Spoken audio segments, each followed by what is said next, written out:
జీవితాన్ని జీవించాలా, గుండెల్లోంచి రావాలి నీకు.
లేదా మన ఇరుగు పొరుగు చోట్ల నివసిస్తున్న ప్రదేశాల్లో కావచ్చు, కొంతమంది అంటారు ఆ అబ్బాయి నిన్నే చూస్తున్నాడే అనేసరికి ఈవిడి సీరియస్గా యాక్ట్ చేసి లోపల ఏం చేస్తూ ఉంటుంది, తెగ మురిసిపోతూ ఉంటుంది. ఈ మురిసిపోయేసరికి సాతానుగాడు భలే చిక్కేసావు, నాకు ఇంతకాలం నువ్వు చాలా మంచిదాను మంచివాడు అనుకున్నాను, ఓహో పర్వాలేదు నువ్వు కూడా మన బ్యాచే, కరెక్ట్గా సరిపోయావు, ప్రార్థనకి వెళ్ళిపో అమ్మా, ప్రార్థన చేసి పాస్టర్ గారి దగ్గర యాక్ట్ చేసి మందులో పరిశుద్ధురాలు వైపు బయటకు వచ్చిన తర్వాత ఇదిగో ఈ పనికి మళ్ళీ ఉందే మంచిది, నీకు తెలియట్లా, ఈడితోనే ఈమెతోనే నువ్వు సహవాసాన్ని కలిగి ఉండు అనేసరికి పర్లేదండి నేను చెడ్డవాళ్ళే కానండి మార్చేద్దామని పాస్టర్ గారు వాళ్ళతో ఈ మధ్యన ఎక్కువ క్లోజ్గా ఉంటున్నానండి. ఏం చేయడానికంట, మార్చేయడానిక. నువ్వు మారిపోతావు, ముందు నువ్వు చూసుకో. ఇలాంటి దిక్కుమాల ఆలోచన కలిగిన వాళ్ళు లేరా? పాపం ఎక్కడ స్టార్ట్ అవుద్ది? అందుకే చెప్తున్నాను, ఇలాంటి బ్రోకరేజం చేసే వాళ్ళు ఉంటారు కొంతమంది. బ్రోకరేజం చేసే వాళ్ళు నిన్నే చూస్తుందిరా అమ్మాయి, ఇలాంటి పనికి మాటలు చెప్పేవాళ్ళు ఉంటే ఒకటే చెప్పాలి, ఒకవేళ నన్ను చూస్తే నీకేం పనిరా, నువ్వు ఆత్మీయుడివే కదా, నువ్వు ఆత్మీయురాలివే కదా, ఇలాంటి దిక్కుమాల మాటలు ఇంకొకసారి నా దగ్గర చెప్పావంటే ముందెళ్ళి నీ తల్లిదండ్రులతో చెప్తా, ముందెళ్ళి మీ ఆయనతో చెప్తా అని అంటే మళ్ళీ చెప్తారండి నీకు సరదా కదా. అమ్మో నేను చాలా అయ్యో బాబు ఈ మధ్య గ్లామర్ పెరిగిపోతుంది అనుకుంటా, నాకు ఫాలోయింగ్ అలా పెరిగిపోతుంది, నాకు మా ఆయనకి తెలియట్లా, మా ఆవిడికి తెలియట్లే నా స్పెషాలిటీ ఏంటో అని అలా మురిసిపోతూ ఉంటావు. అలా ఎక్కడికి వెళ్ళిపోతావు, సైతాన్ గారి దగ్గరికి వెళ్ళిపోతావు. గుర్తుపెట్టుకో, అందుకే దుష్ట సాంగత్యం ఏం చేస్తుంది, మంచి నడవడిని పాడు చేస్తుంది. అందుకే పావురం అనుకున్న స్పెషాలిటీ ఏంటంటే తన జోడు చచ్చిపోతే ఒంటరిగా ఉంటుంది కానీ మరో పక్షిని దగ్గరికి రానిదట. ఏంటి పావురం అంటే? నువ్వు ఆత్మీయులతో సహవాసం చేసావు, ఆత్మీయులు ఒకరికి దూరంగా ఒంటరిగా ఉన్నా సరే దేవునితో సహవాసాన్ని కలిగి ఉండాలి కానీ అడ్డమైన వాళ్ళతో నువ్వు సహవాసాన్ని కలిగి ఉండకూడదు. అది పావురం అనుకున్న స్పెషాలిటీ. ఎన్ని పక్షులు మారుంటావు, అర్థం కాలేదు కదా. గుర్తుపెట్టుకోండి, అలా మారడం ప్రభు చిత్తము కాదండి. నీ పక్కన ఒక పక్షి ఉండాలా, అర్థమైందా? అప్పుడు పక్షి 6 నెలలకో పక్షి, 7 నెలలకో పక్షి, సంవత్సరానికి ఒక పక్షులు రాకూడదు.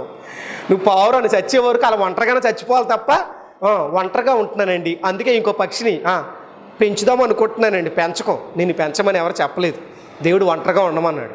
ఒంటరిగా ఉండు. బైబిల్లో ఏమని తెలుసా, పౌలు గారు అంటాడు, పెళ్లి చేసుకున్నారా దేవునికి స్తోత్రం, మీరు విధవరాలు వలె ఉన్నారా అలా కూడా దేవునికి స్తోత్రం. అంటే పెళ్ళైపోయి ఒకళ్ళు విడిపోయినా లేకపోతే అనుకోకుండా భర్త చనిపోయినా ఒంటరిగా ఉండు, తప్పేం లేదు. ఎందుకంటే ఆత్మీయంగా ఎదగడానికి నీకు చక్కటి అవకాశం ఉంది అని వాక్యం చెప్తుంది. కానీ కొంతమంది చెప్పాలా, పక్షి వెళ్ళిపోయిందన్న కొత్త పక్షి కోసం వేటాడుతున్నాను, ఆ పక్షి ఉండగానే వేటాడే వాళ్ళు ఉన్నారు కొంతమంది. అర్థమైందా? అంటే ఏంటి, భార్య ఉండగానే భర్త ఉండగానే ఇంకా దిక్కుమాల స్నేహాలు కోరుకుంటున్నారు. అందుకే చెప్తున్నా, చెడ్డ స్నేహాలు ఎప్పటికీ నీ జీవితానికి మంచిది కాదు, క్షేమం కాదు. చెడ్డ వాళ్ళతో విజ్జోడుగా పొరపాటును కూడా ఉండొద్దు. ఉన్నావా నువ్వు దెబ్బ తింటా. బైబిల్లో స్పష్టంగా ఉంది, దుష్ట సాంగత్యం మంచి నడవడిని ఏం చేస్తుంది, పాడు చేస్తుంది అని ఉంది. రిస్ట్రిక్షన్ లేదు దానికి. అంటే ఏంటి, ఖచ్చితంగా పాడు చేస్తుంది అని అర్థం. ఎగ్జంప్షన్ లేదు, ఖచ్చితంగా పాడు చేస్తుంది. బైబిల్ చెప్పిందంటే అది సత్యం, అంతే, దాంట్లో అనుమానం లేదు. మరి మనకెందుకు అది తెలివితేటలో పనికి మాలతో ఎందుకు సహవాసం చేస్తున్నావు? సినిమాలకు తిరిగి వెళ్తే నీకేంటి సహవాసం? సీరియాలకు చూసి వెళ్తే నీకేంటి సహవాసం? బూతులు మాట్లాడే వెళ్తే నీకేంటి సహవాసం? తాగుబోతు వేదలతో నీకేంటి సహవాసం? ఆ తాగుబోతులతో నీకేంటి జోడుగా ఉండాల్సినంత అవసరం? వాళ్ళతోనే స్నేహమా? వాళ్ళతో చాటింగ్లా? వాళ్ళతో కలిసి మాట్లాడుకోవడమా? గంటలు గంటలు ఏం పని? ఖాళీగా ఉంటే మోకరించి ప్రార్థన చేసుకో, దేవుని వాక్యాన్ని చదువుకో. ఒక మనిషి ఎప్పుడు పాడైపోతాడు తెలుసా? ఖాళీగా ఉన్నప్పుడు. ఎప్పుడు మీరు ఎప్పుడైనా గుర్తుపెట్టుకోండి, ఖాళీగా ఉన్నప్పుడు పనికి మళ్ళీ ఆలోచనలు రావా? నిజమే కాదా? ఖాళీగా ఉన్నప్పుడు. అందుకే ఖాళీగా ఉండకూడదు. మోకరించి ఏం చేయాలా? ప్రార్థన చేసుకో. నువ్వు ఖాళీగా ఉంటే లేనిపోయిన ఊహల్లో ఎగురుతూ ఉంటావు, అలాగా పడుకుని అలా ఊహల్లో తేలుతూ ఉంటావు. ఖాళీగా ఉండకు, మోకరించి ప్రార్థన చేయి. లేదా పరిచర్య గురించి ఆలోచన కలిగి ఉండు, లేదా వాక్యాన్ని తీసుకుని చదువుకో. ఇంకేం చేయాలో ఆలోచించు. అంతే. ఖాళీగా మాత్రం పని చేసుకో, ఉద్యోగం చేసుకో, వ్యాపారం చేసుకో, కూలి పని చేసుకో, ఆఖరికి అడుక్కునేనే తిను. కానీ ఖాళీగా ఇంటి దగ్గర దొరలకు. ఖాళీగా ఇంటి దగ్గర ఉంటే ఇంకా దేవుని స్తోత్రం. మోకరించి మోకాళ్ళు నేను చేయాలి, దేవునికి ప్రార్థన చేయాలి. ప్రార్థన చేసి ఆత్మల భారం కొరకు, సువార్త భారం కొరకు, పరిచర్య కొరకు ప్రార్థన చేయి. వాక్యం చదువు. బిడ్డలను ఎలా పెంచాలి, ఈ విషయాల్లో బిజీగా ఉండాలి నువ్వు. అంతేగాని ఎన్ని పనులున్నా ప్రార్థనకే 10 నిమిషాలా, వాక్యం చదవడానికి ఒక 10 నిమిషాలు, మిగతా రోజులంతా ఖాళీగా తిరుగుతాం. మళ్ళీ ఏమంటే ఖాళీ లేదండి, ఖాళీగా ఊహల్లోకి వెళ్ళడానికి ఖాళీ ఉంది నీకు, పనికి మళ్ళీ ఆలోచనలకు ఖాళీ ఉంది, దేవుని వాక్యం చదవడానికి ఖాళీ లేదా? చాలామంది ఈ రోజున చెప్పే సింపుల్ మాట ఏంటంటే ప్రార్థన చేసుకుందాం అనుకుంటాను కానండి చెప్పాలా. ఇదొక బ్యాచ్. ఇంకొకటి ఏమంటే తెలుసా, బిజీగా ఉండాలి, మర్చిపోయానండి. ఇది కూడా చెప్తారు కదా కొంతమంది. మీరు ఎప్పుడైనా మర్చిపోయారమ్మా? ఎందుకులే ఇప్పుడు పాస్టర్ గారు తిడతారని చెప్పపైకి. ఎప్పుడన్నా ప్రార్థన చేసుకోవడం మర్చిపోయారా? దేవుని స్తోత్రం.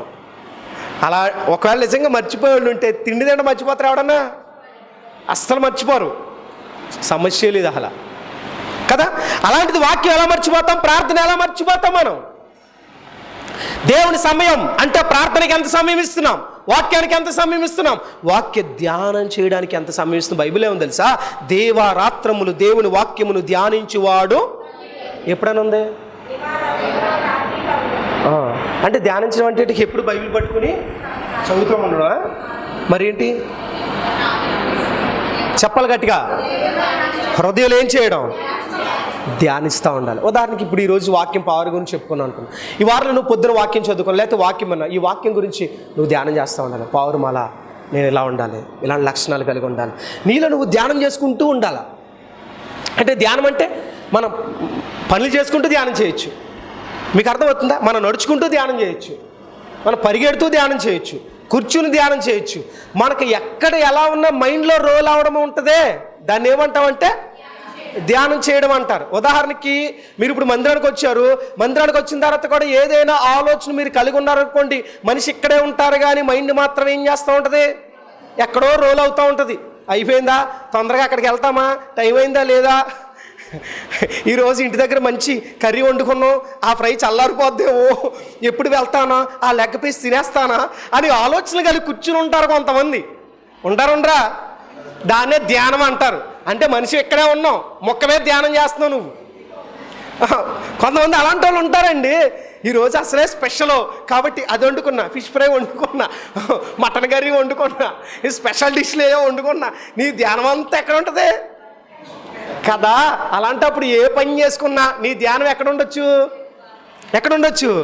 అందుకే ఉంది దీవారాత్రములు. ఎక్కడంట అంటే నువ్వు పడుకునే ముందు కూడా వాక్యం ధ్యానం చేస్తూ పడుకోవచ్చు. ఎప్పుడు? నిద్రపోయేటప్పుడు కూడా.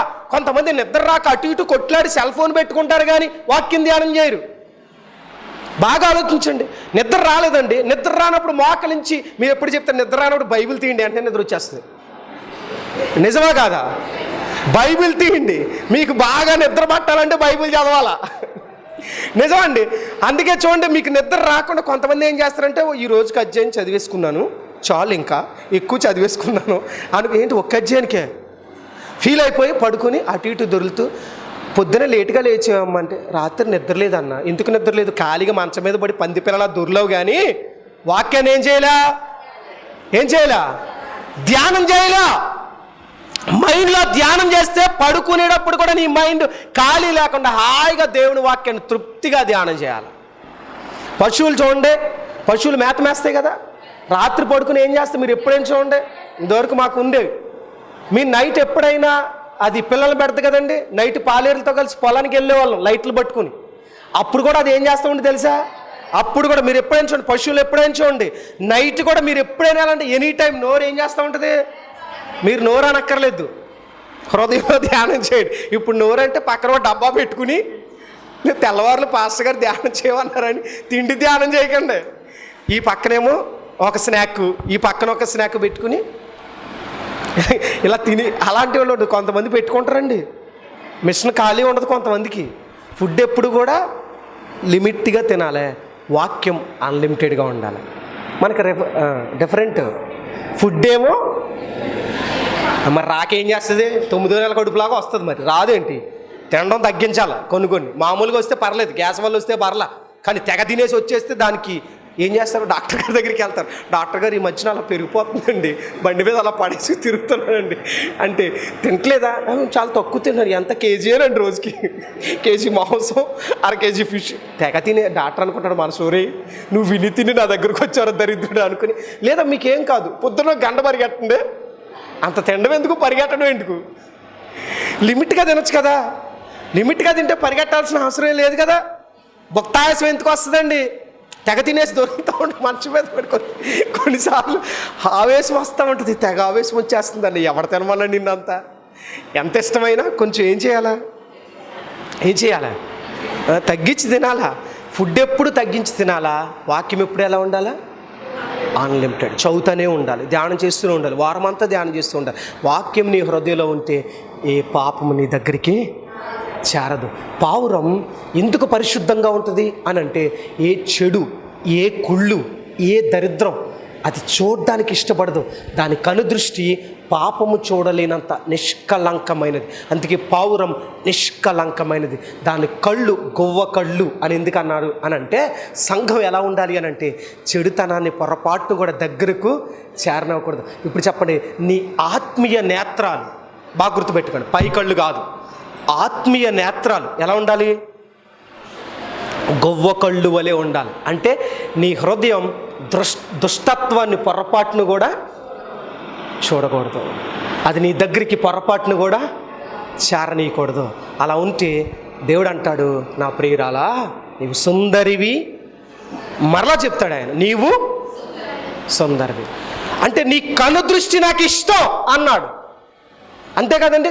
కొన్ని కుటుంబాల్లో బాగా ఆలోచించండి, భార్య కళ్ళు బాగున్నాయి అనుకోండి, సాధారణంగా ఇప్పుడు రూపకలంకారంలో బయట చెప్తే చదువుకున్న పిల్లలు ఉంటే, చిన్నప్పుడు ఆ రూపకలంకారంలో ఒకటి ఉండేది, ఆమె ముఖము చంద్ర బింబము వలె అందముగా ఉన్నది అని రాయబడి ఉండే. చిన్నప్పుడు చదువుకున్నారు కదండి కొంతమంది, మర్చిపోయారా? దాని రూపకలంకారం అంటాడు. అర్థమైందా? కొంతమంది మొన్న ఒక మాట్లాడుతుంటే ఒక సిస్టర్ అడుగుతున్నారు, ఆ సిస్టర్ అతనితో ఒక మతోన్మాదున్నాడంట, పరమగీత గ్రంథం అంతా బూత్ గ్రంథం అన్నాడంట. అప్పుడు నేను చెప్పాను, యూట్యూబ్లో ఇంచుమించుగా 8 నెలల నుంచి పరమగీత గ్రంథం ధ్యానం చేస్తున్నామమ్మా, ఈ వాక్యాలు వాళ్ళకి షేర్ చేయమని చెప్పాను. వెంటనే సబ్స్క్రైబ్ చేసుకుని అవన్నీ కూడా ఆమె చెక్ చేసుకుంది. అంటే అర్థం ఏంటి? వాళ్ళ కనుదృష్టి దుష్టత్వంతో కూడింది, వాళ్ళకి అదే కనిపిస్తుంది.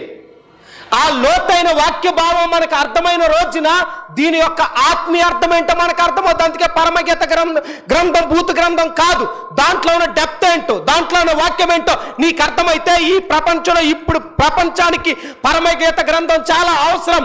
దేవుని ప్రేమ ఏంటో, దేవుని కృప ఏంటో, సంఘం ఎలా ఉండాలో, సంఘం యొక్క లక్షణాలు ఎలా ఉండాలో అన్ని క్లియర్ కట్గా ఎక్కడున్నాయి? పరమగీత గ్రంథంలో ఉన్నాయి.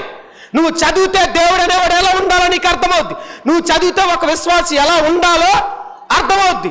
చదవలేకపోతున్నావు, దాంట్లో ఆత్మీయ నేత్రాలు నీకు కనిపించట్లేదు, అందుకే నువ్వు దుష్టత్వంతో చూస్తున్నావు, దరిద్రంగా చూస్తున్నావు, అది నీకు భూత పుస్తకంలా కనబడుతుంది. అందుకే డేర్ చేసేందుకు పరమగీత గ్రంథాన్ని ధ్యానం చేస్తున్నాడు. ఖచ్చితంగా ఇది ప్రపంచానికి అవసరమైన పుస్తకం. ఇప్పుడు చెప్పండి, నీ కళ్ళు గొవ్వ కళ్ళు అంటే ఒక అమ్మాయిని పోల్చినట్లుగా అనిపించిందిగా చదివితే? ఇప్పుడు మీకు అర్థమైందా? గొవ్వ కళ్ళు అంటే చెడును చూడని కన్నులు అని అర్థం. అంత అందమైన ఆత్మీయ నేత్రాలు మనకున్నాయా? దుష్టత్వాన్ని చూడలేని ఆత్మీయ నేత్రాలు మనకున్నాయా? పాపం అంటే అసహించుకునే నేత్రాలు మనకున్నాయా? పావురం ఎప్పుడు కూడా చెడ్డను చూడడానికి ఇష్టపడతాం. మరి ఎవరు చూస్తారు? అది ఎవరు చూస్తారు? ఈరోజు ఈ మాటలు వింటున్నప్పుడు మన కళ్ళు గొవ్వ కళ్ళు అయితే మన సౌందర్యంగానే ఉన్నాం. ఆత్మ సౌందర్యం. ఏ సౌందర్యం? ఇప్పుడు బాగా ఆలోచించండి. ఒకసారి మనం చెక్ చేసుకుందాం. దేవుని బల్లో చేయి వేస్తున్నాం కదా, దేవుని బల్లో చేయి వేసింది ఒకసారి చెక్ చేసుకుందాం. చెడుని చూస్తున్నామా? చెడు విషయాలు మనం అలవర్చుకుంటున్నామా? టీవీ చూడడానికి, సీరియల్ చూడడానికి, దిక్కుమాల దృశ్యాలు చూడడానికి. బాగా ఆలోచించండి. దేవుడి మందిరానికి వచ్చే వాళ్ళు కూడా ఈ రోజున ఇంటి ముందు ఒక హీరోయిన్ బొమ్మలు పెట్టుకోవట్లేదండి. పొలాల ముందు, వ్యాపారాల ముందు, మంచి గృహం కట్టుకుంటే, మంచి వ్యవసాయం ఉంటే కొంతమంది హీరోయిన్ బొమ్మలు పెట్టుకోవట్లేదా? దరిద్రం కాదు అది? చూడటమే దరిద్రం అంటే పెట్టుకోవడం ఇంకెంత అసహ్యం. అది ఇంకెంత అసహ్యం. చాలామంది వాళ్ళ ఇళ్ళ దగ్గర ఇలాంటివి పెట్టుకోవట్లేదా? రే తిరక్కండి రా, అటు ఇటు కెమెరా ఉంది అక్కడ. సో గుర్తుపెట్టుకోవాల్సిన విషయం ఏంటంటే, ఆత్మీయ జీవితంలో మనం ఎప్పుడు కూడా దుష్టత్వాన్ని చూసే కళ్ళు అంటే ఆత్మీయ నేత్రాలు మనలో ఉండడానికి వీలేదు. దానికి ఏంటి నిదర్శనం? చెడ్డ చూస్తున్నావా? సినిమాలు చూసేవాళ్ళు, సీరియల్ చూసేవాళ్ళు, బూతులు మాట్లాడేవాళ్ళు, బూతులు వినేవాళ్ళు, దుష్టులతో సహవాసం చేసేవాళ్ళు, వీళ్ళ దృష్టి ఎప్పుడు కూడా సక్రమంగా లేదు. నీ దృష్టి నిష్కలంకమైనదైతే చెడు ఎప్పటికీ కూడా నువ్వు స్వీకరించని. అది చూడాలంటే నీకు చిరాకు అనిపిస్తుంది, అవి చూడాలంటే అసహ్యం అనిపిస్తుంది, అది నాకు ఇష్టం లేదు అనిపిస్తుంది. కాకి ఇష్టమైంది, అక్కడ ఉండిపోయింది. పౌరానికి ఇష్టం అవలే, మళ్ళీ ఎవరి దగ్గరికి వచ్చింది? దేవుడు అక్కడి నుంచి ఇక్కడ పంపించాడు.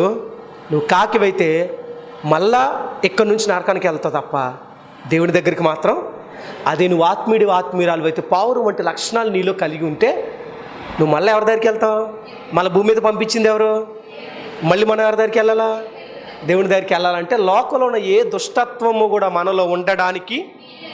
ఇప్పుడు చెప్పండి, మన కళ్ళు గొవ్వ కళ్ళేనా లేదా కాకి కళ్ళ? ఆత్మీయ జీవితంలో ఒక్క నిమిషం ప్రశ్నించుకుని, ప్రభువా కాకి లాంటి స్వభావం, కాకి లాంటి కళ్ళు నాకున్నాయి, దుష్టత్వాన్ని చూస్తున్నాను, దుష్టుని మాటలు వింటున్నాను, దుష్టులతో సహవాసం చేస్తున్నాను, వద్దన్న పనులే చేస్తున్నాను, చూడకూడని దృశ్యాలు చూస్తున్నాను, వినకూడని విషయాలు వింటున్నాను, నా కళ్ళు సక్రమంగా లేవు. ఒక్కొక్కరు అన్నీ బాగుంటాయండి, కానీ చెడ్డ దృష్టి ఉంటుంది. ఎవరిని చూసినా రాంగ్ ఆలోచనలు రావడం, రాంగ్ యాటిట్యూడ్ కలిగి ఉండడం, అలాంటి వాళ్ళు కొంతమంది ఉంటారు. ఒక బ్రదర్ ఒకసారి నా దగ్గరికి వచ్చి అన్నాడు, అన్న అన్నీ బాగున్నాయి కానీ ఎవరిని చూసినా తప్పుడు ఆలోచనలు వచ్చాను, గుడ్లు బీకెళ్ళి అనుకున్నాను నేను. అంటే సరి చేసుకోవాలి కదా, తప్పు కాదు, ఒప్పుకోవడం తప్పు కాదండి. కానీ దాని నుంచి ఏం చేయాలా? ఆ చెడ్డ కళ్ళు నీలో ఉండకూడదు. లోకంలో ఒక మాట అంటారు కదండి, ఆడి కళ్ళు మంచి కదా అంటారు, తెలుసా? బైబిల్లో కూడా ఉంది. బైబిల్ ఏం తెలుసా? ఎవడైనా మనకు ఆహారం పెట్టి ఆంతర్యంలో లెక్కలు చూసుకుంటాడంటే ఒక్కొక్కడు. అంటే తెలుసా, ఈరోజు 6 కేజీ చికెన్ పెట్టాను పాస్టర్ గారికి, ఎంత అయింది, ఇదైతే నా 4 పిల్లలు తిందురేమో. మనకు భోజనం పెట్టి ఆంతర్యంలో లెక్కలు వేసుకున్నాడు ఉంటాడు కదా, అప్పుడు ఒకవేళ లెక్కలు వేసుకుంటే అప్పుడు తిన్నాక ఎక్కేస్తామంట, దాన్ని మనం దిష్టి అనుకుంటాం. అంటే అది ఎవరి కళ్ళు మంచి కాదు. సొలొమోన్ గారు రాశారండి, సామెతలో ఉందా మాట. అందుకే అలాంటి మనం వారవలేనోడి ఇంటి దగ్గర ఏం తినకూడదట, భోజనం చేయకూడదు. ఎందుకంటే ఆడు మనకు భోజనం పెడతాడంట, అయ్యా మీరు మా ఇంటికాడ భోజనం చేయడం మంచిదండి అంటాడంట. ఆంతర్యంలో ఏం వేసుకుంటాడట? లెక్కలు వేసుకుంటాడు. లెక్కలు వేసుకుంటే అది మనం తింటాం కానీ బయటికి వెళ్ళి కక్కేస్తామట. దాన్నే మన పరిభాషలో దిష్టండి అంట. దిష్టి అంటే ఆడు కళ్ళు మంచి కాదు, కాకి కళ్ళు. అది అనవసరంగా పెట్టేసాను అనుకుంటారు కొంతమంది. ఇది కాకి స్వభావం. నేను అనుకుంటాను, ఏలియా గారి దగ్గరికి కాకి పట్టుకెళ్ళేది కదా మాంసపు ముక్కలు. భవిష్యత్తు మనసులో పట్టుకొచ్చేది, ఇప్పుడు దేవుడు నా నోరు కట్టేశాడు కానీ ఈ ముక్కలు తినేయాలనిపిస్తుంది నాకు అనుకుని ఉంటుంది. అది ఏంటి? కాకి నోరు ఎవరు కట్టేశారు? ఎవరు కట్టారు? తప్పనిసరి పరిస్థితుల్లో పట్టుకెళ్ళి ఏలియా గారికి అందించింది ఆ కాకి. చాలామంది ఆత్మీయులు కాకుల్లో ఉంటారు. దేవుడి మందిరం కోసం కానుకలు తెస్తారు, దేవుడి పరిచర్య కొరకు తెస్తారు, తీసుకొచ్చి ఆంతర్యంలో అనుకుంటారు, అనవసరంగా ఇది ఉంటే వచ్చే సంవత్సరానికి బట్టలకు ఉండు, తర్వాత పిల్లలకు ఉండు, తర్వాత ఎప్పుడైనా లెక్కలు వేసుకున్నారమ్మా, ఆ లెక్కలు వేసుకుని కాకి బ్యాచ్.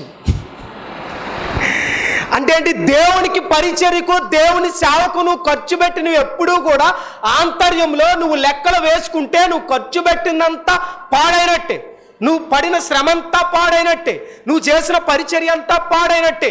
నువ్వు దేవునికి చేసావా? ఇష్టపూర్వకంగా చేయాలి. ఎలా చేయాలా? అందుకే కొంతమంది మనం నచ్చిన వాళ్ళ ఇంటి దగ్గర చేయి కడగకూడదండి. అంటే భోజనం చేయకపోవడం మంచిది. ఎందుకంటే వాళ్ళు మంచిగా పెట్టిన ట్యాగ్ చేస్తారు, కానీ హృదయంలో మాత్రం దరిద్రపు ఆలోచనలు ఉంటాయి. అక్కడ తినపోవడమే మేలు. మన మేలు కోరే వాళ్ళతో మనం ఆకుకూరలు తిన్నా చాలంట. పగవాడి ఇంట కొవ్విన మాంసం తిన్నా కక్కేసుకుంటామట. అంటే ప్రేమగల చోట ఆకుకూరలు పెట్టినా సంతోషంగా అరుగుద్ది, కానీ పగవాడింట మంచిగా ఎన్ని పెట్టినా కక్కేసుకుంటామండి. ఎందుకంటే అది ఆంతర్యంలో ఏం చేసుకుంటున్నారు, వాళ్ళు ఏం చేసుకుంటున్నారు. దేవుని పరిచర్యకు వచ్చిన మనం కూడా పావురం వల్ల నిష్కపటంగా ఉండాలి. దేవుని పరిచర్య ఏం చేసినా, దేవుని కొరకు ఏది ఖర్చు పెట్టినా, దేవుని మందులో కూర్చున్నా, పరిచర్య చేసినా, దైవజనుడికి పరిచర్య చేసినా మన మనసులో ఉండాల్సింది నిష్కపటంగా ఉండాలి. ఆంతర్యం లెక్కలేసుకోకూడదు. నువ్వేం ఖర్చు పెట్టినా ఎక్కడి నుంచి ఖర్చు పెట్టాలా, నీ హృదయపూర్వకంగా దేవుని కొరకు ఖర్చు పెట్టాలి. పరిచర్య చేస్తే హృదయపూర్వకంగా పరిచర్య చేస్తావు, దేవుని కొరకు నిలబడితే హృదయపూర్వకంగా నిలబడాలి. ఆంతర్యంలో లెక్కలు వేసుకుంటే నువ్వు కాకివేయగని పావురం మాత్రము కాదు. అందుకే పరిశుద్ధాత్మ దేవుడు చెప్తున్న విషయం ఏంటంటే, నా సుందరి నువ్వు ఎలాంటి దానివి, నీ కళ్ళు ఎలాంటివి అంటే అంత సౌందర్యంగా ఉండాలని ఆయన కోరుతున్నాడు.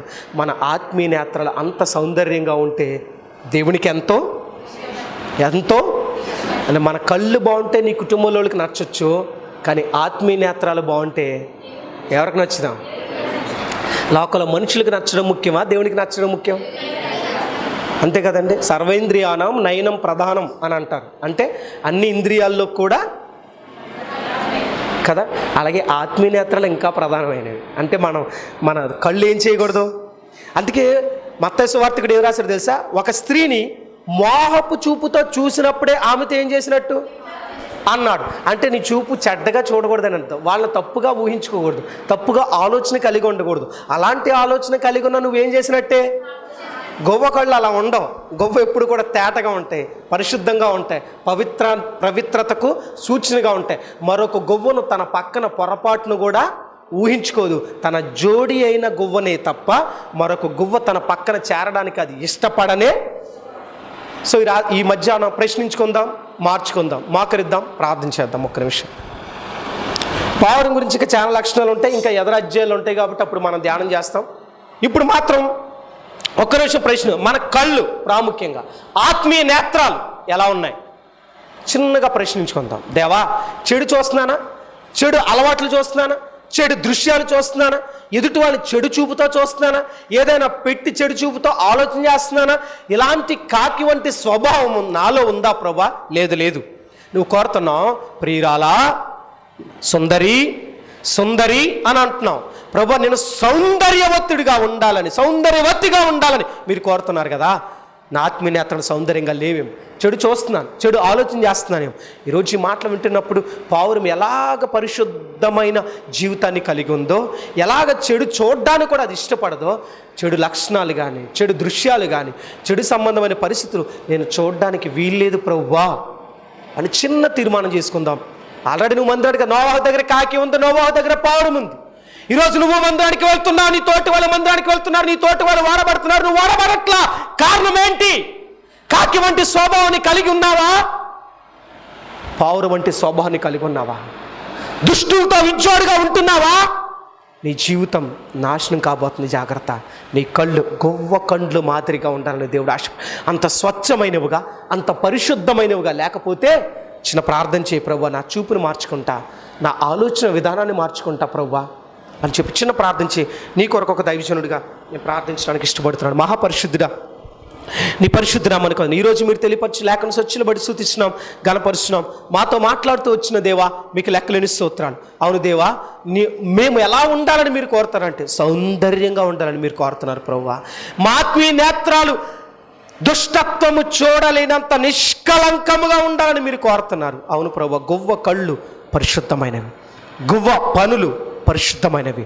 మా జీవితంలో ప్రభువా ఎన్నోసార్లు చెడుకు ఆకర్షితులయ్యాం, చెడు విషయాలకు బానిసలయ్యాం. చూడకూడదంటూ చూస్తున్నాం, చేయకూడదు అనుకుంటూ చేస్తున్నాం, చేయకూడని పనులే చేస్తున్నాం, చేయకూడని ఆలోచనలే చేస్తున్నాం, చూడకూడని దృశ్యాలే చూస్తున్నాం, మాట్లాడని మాటలే మాట్లాడుతున్నాం. అయినా ప్రభా, ఈరోజు మరొక అవకాశం నాకు ఇచ్చారు. ఎస్ ప్రభా, ఇంకెప్పుడు కూడా మాట్లాడిన మాటలు నా నోటి వెంట రాకూడదు, చూడకూడని దృశ్యాలు నా కళ్ళతో చూడకూడదు. ప్రభా, ఇలాంటి పరిస్థితులు నాలో మార్చుకోవడానికి ఈరోజు నాతో మాట్లాడవు దేవా. నా కళ్ళు గొవ్వ కండ్లు మాదిరిగా ఉండాలని మీరు ఆశపడుతున్నారు. ఇప్పటి వరకు అపవిత్రంగా ఉన్నాయి, ఈరోజు పరిశుద్ధమైన ఆ కళ్ళు కలిగి, పరిశుద్ధమైన ఆత్మీయ నేత్రాలు కలిగి నీ కొరకు బ్రతుకుతా అని ఎవరైతే తీర్మానం చేసుకున్నారో వారి తీర్మానం స్థిరపరిచి బలపరిచి అంతము వరకు అటువంటి సౌందర్యవంతమైన జీవితాన్ని జీవించే కృప దయచేయమని యేసుక్రీస్తు నామములో ప్రార్థిస్తూ, ఇప్పుడు వచ్చిన బిడ్డలను, వాక్యం విన్న కుటుంబాలను, టీవీ ద్వారా వర్తమాన బిడ్డలను మీ చేతులకు అప్పగిస్తున్నాం మా పరమ తండ్రి. ఆమేన్, ఆమేన్. మన ప్రభు అయిన యేసుక్రీస్తు నామములో రెండంచుల ఖడ్గమని యొక్క ఆధ్యాత్మిక కార్యక్రమాన్ని వీక్షిస్తున్న వీక్షకులందరూ కూడా ప్రభు నామములో శుభాభివందనాలు తెలియజేస్తున్నాను. ఈ యొక్క ఆధ్యాత్మిక కార్యక్రమం మిమ్మల్ని ఎంతో బలపరుస్తుంది, ఎంతోమందిని మారుస్తుందని అనేక మంది సేవకులు మీరు చేస్తున్న ఫోన్స్ ద్వారా నేను దేవుణ్ణి ఎంతో స్తుతిస్తున్నాను, గణపరుస్తున్నాను. కనుక ఈ యొక్క ఆధ్యాత్మిక కార్యక్రమం ఇలాగే ఆగక కొనసాగాలి అని అంటే మీ యొక్క సహకారం ఎంతో అవసరం. కనుక ఎవరైనా ఈ యొక్క ఆధ్యాత్మిక కార్యక్రమాన్ని మేము బలపరుస్తామన్నా, దీనికి స్పాన్సర్ చేస్తాం అని ఎవరైనా మీ హృదయంలో ప్రేరేపించబడితే మాత్రమే ఈ కింద స్క్రోల్ అవుతున్న ఈ ఫోన్ నెంబర్లకు మీరు ఫోన్పే ద్వారా కానీ గూగుల్ పే ద్వారా కానీ మీరు మీ అమౌంట్ పంపించి స్క్రీన్ షాట్ నా వాట్సాప్ నెంబర్ కింద స్క్రోల్ అవుతుంది, దానికి మీ డీటెయిల్స్, మీ పూర్తి వివరాలు పంపించినట్లయితే ఖచ్చితంగా ఈ సువార్తలో మీరు పాలుభాగస్తులు అవుతారు, అనేక మందికి సువార్తను అందించిన వారు అవుతారు. కనుక ఈ ఆధ్యాత్మిక కార్యక్రమం ఆగక ఇలాగే కొనసాగాలని దేనసేవకుడిగా నేను కోరుకుంటున్నా. మీరు కూడా కోరుకున్నట్లయితే ఖచ్చితంగా దీన్ని బలపరచండి, సహకరించండి. దేవుని ఆశీర్వాదాలు మీరు అందరూ పొందుకోవాలని ప్రేమపూర్వకంగా ఆహ్వానిస్తున్నాం. God bless you, God bless you all. ఈ యొక్క ఆధ్యాత్మిక కార్యక్రమంలో ఈ వాక్యం ద్వారా మీరు బలపడినట్లయితే ఈ కార్యక్రమాన్ని ప్రోత్సహించండి, బలపరచండి. అలాగే మీ సమస్యలు ఏమైనా తెలియచేయాలి అని ఆశపడితే ఈ స్క్రీన్పై స్క్రోల్ అవుతున్న నెంబర్లకు మీరు కాల్ చేయండి. అలాగే మీ ప్రార్థన అవసరాల కొరకు ప్రేయర్ చేయడానికి సేవకుడిగా నేను ఇప్పుడు సిద్ధంగా ఉన్నాను. అలాగే నా వర్తమానాలు మీ ప్రాంతాల్లో వినబడాలి అని ఆశపడితే ఎవరైనా సరే దైవ సేవకులు కానీ మరి ఎవరైనా ఈ స్క్రీన్పై కనబడుతున్న ఈ నెంబర్లకు మీరు కాల్ చేయొచ్చు అని ప్రభు పేరిట తెలియజేస్తున్నాను. అలాగే నా వర్తమానాలు మీరు ఇంకా వీక్షించాలి అని ఆశపడితే బ్రో ఎం శ్యామ్ అనే యూట్యూబ్ ఛానల్ ద్వారా కూడా నా వర్తమానాలు అనేకమైన యూట్యూబ్లో ఉన్నాయి. కనుక వాటిని కూడా మీరు వీక్షించి ప్రభు యొక్క దీవెనలు పొందుకోవాలని, ఆధ్యాత్మికంగా బలపడాలని ప్రభు పక్షాన తెలియచేస్తున్నాను. ఈ దీన సేవకుడి కొరకు, ఈ దీన పరిచయం కొరకు మీ యొక్క అనుదిన ప్రార్థనలో జ్ఞాపకం చేసుకోవాలని ప్రభు పేరిట మీ అందరినీ కూడా తెలియచేస్తున్నాం. God bless you, God bless you all. దేవుడు మిమ్మల్ని దీవించునుగాక. ఆమేన్. మా అడ్రస్ బేతేలు ప్రార్థనా మందిరం, ఇందిరా కాలనీ, జీడిపిక్కల ఫ్యాక్టరీ ఎదురుగా, దొండపూడి రోడ్, గోపాలపురం.